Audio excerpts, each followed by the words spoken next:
actually go about stopping it, right? So I say all that to say this. I think educating at the local, state, and federal level on how dollars flow through education or even flows through healthcare, I think we got to be more involved at all levels as voters. Now, I wanted to shift fire to another topic that probably has a lot of issues itself.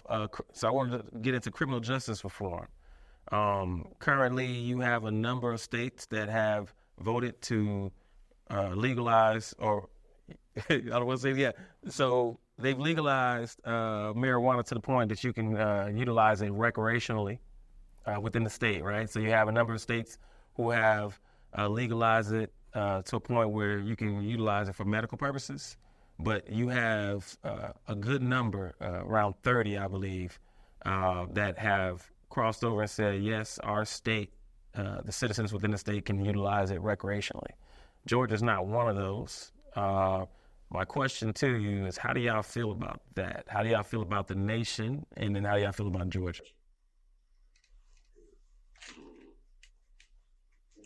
I feel like I guess I'll speak to like Georgia. I guess the question that I would ask is, like if what does the reform part of it look like? Mm-hmm. If you legalize this for medical use, like what are we doing for the reform part of it, and what could we do better to make that?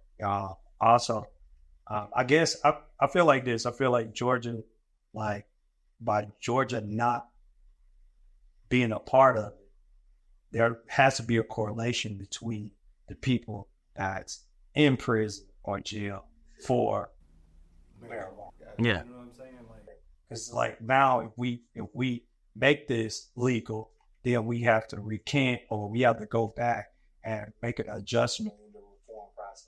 Mm-hmm. That's the way I would think about it. Yeah. So it's like, oh, that's too big of an issue. We're not going to address that issue yet.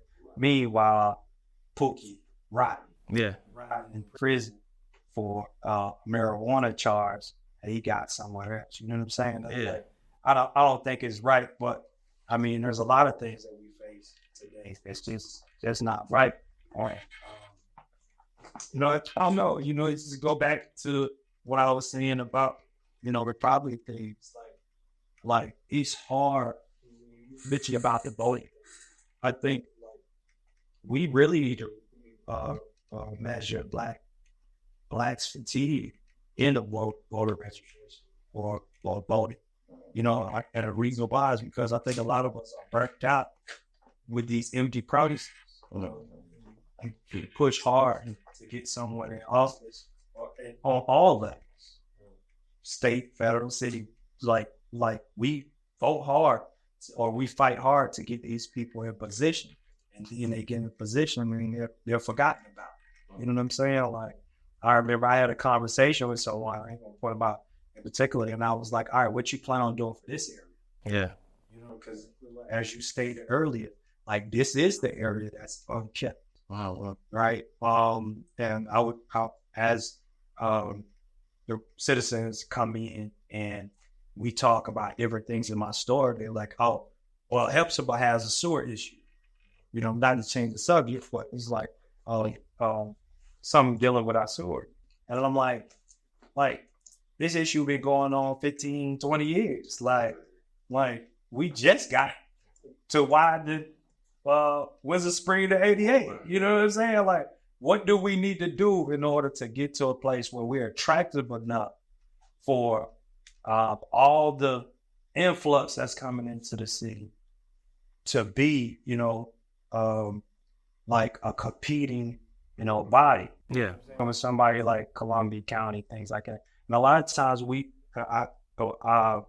compare to Columbia County.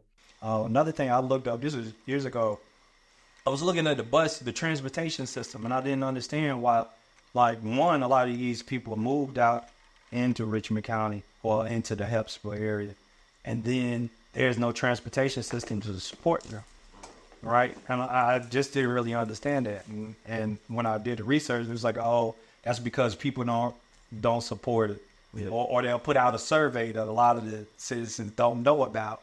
And then, it kind of debunks the idea of transportation being a thing. You know what I'm saying? So it goes back, well, I was saying, it's like a lot of this stuff is almost games. It's almost like the systematic game to trap you into believing that this is going to happen. And then when you get your vote in, is nothing happening. Yeah. On the flip side, it hurts us because, like Dr. King said a while ago, it's like there comes a time when your silence is betrayed, right? So now you don't vote because you do got voters fatigue, and then it plays in the other favor. You know what I'm saying? So I guess like the biggest thing is finding the happy medium on all levels. Back to the point of like Georgia not even, feeling like, we should get into this thing. We should build a program for prison reform, and we should legalize marijuana. Maybe some way federally, which I know that's not happening. We could use these dollars to contribute to the city. Well, I'm only laughing right now because everything that you're saying to me, I want to say back to you. You're talking about the voting process, right? I want to just explain that, right? So when we start to talk about reform for criminal justice, right? Whatever that looks like, right? Because right now you got certain states, since they locked away so many people, right, of all colors, who were trafficking, right, and things of that nature. They're trying to legalize it at the federal level. Certain organizations like NORML, right, NORML, their organization has been around for a while. Their whole stance of legalizing is that once we legalize, we want to expunge that, right? We want to have federal action to expunge all of those people's, citations and, violations, but then they want to be able to offer them the ability to open small businesses dealing with cannabis, right, or dealing with marijuana.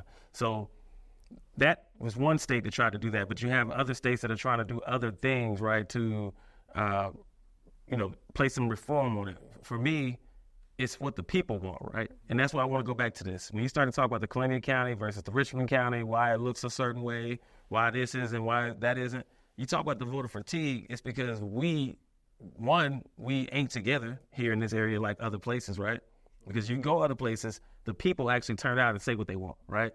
You see what I'm saying? Like, and they turn out in numbers. No. And I got to be clear on this, right? Because a lot of the rules that we have here are because the people who want those rules to change don't vote.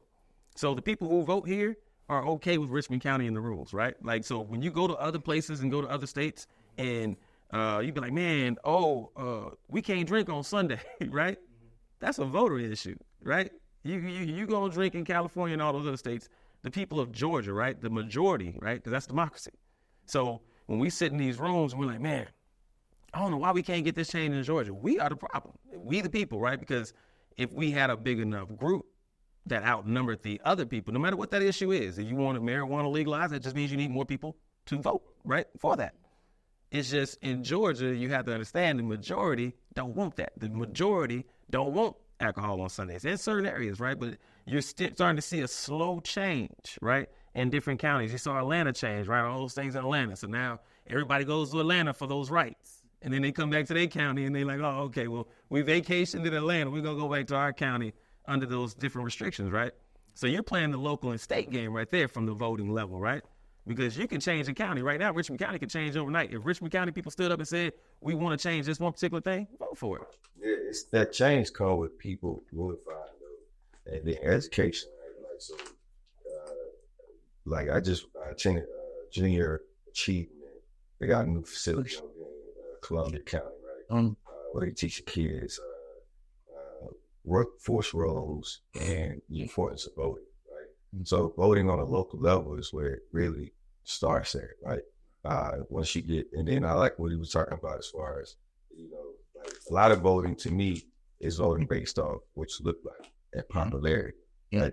It ain't voting based on what you really stand for. And on top of that, it's when you do vote and then you see that you're not getting what you was told you would get, you're not holding them accountable. You're not going to those local city council meetings, county commission meetings, board of education, land bank authority, development authority, all that, right? To hold them accountable, hold your elected officials accountable, right?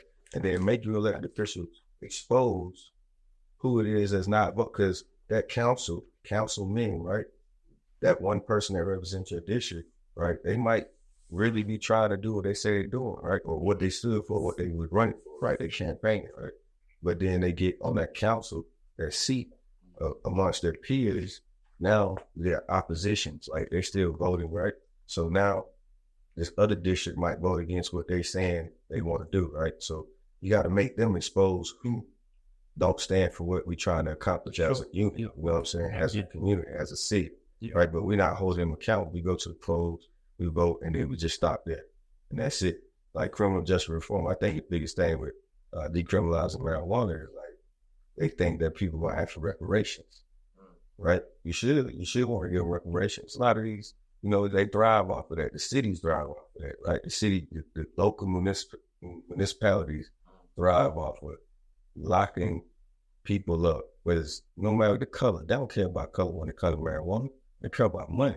You know what I'm saying? So I can lock this white man up, this Chinese man up, this Japanese man up. It don't matter. You got marijuana, I'm finna lock you up. I'm finna give you a citation, right?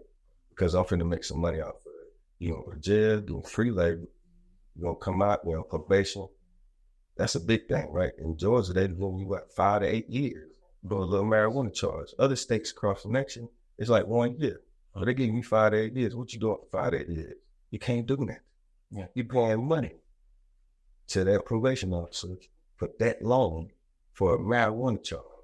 You know what I'm saying? So it's a money thing and it's a control thing. You know what I'm saying? So it's like we people got to get together and and understand the game of politics. So what you just mentioned was that there's an organization out there for everything, right? Like I said, Normal is trying to champion the legalization of marijuana, right? You got the NAACP, right? That's been fighting for colored people from beginning of time, right? A politician or an organization that is fighting for those different rights or fighting for those different things that they're trying to accomplish for their people, their voting base, they are only as powerful as their voting base, right? So the more people that actually turn out for them, the stronger their message is, right?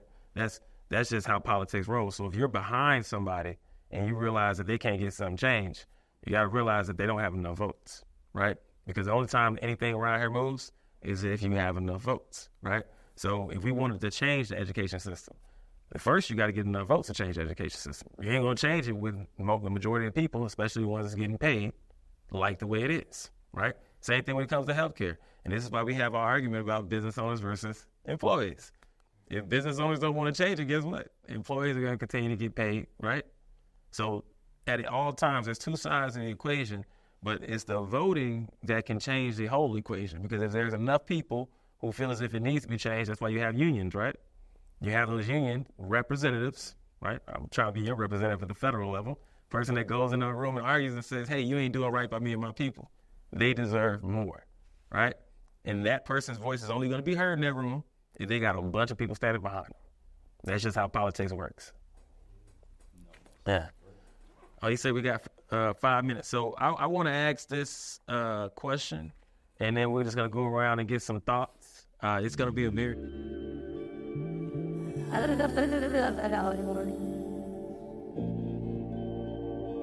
Well, shit, man.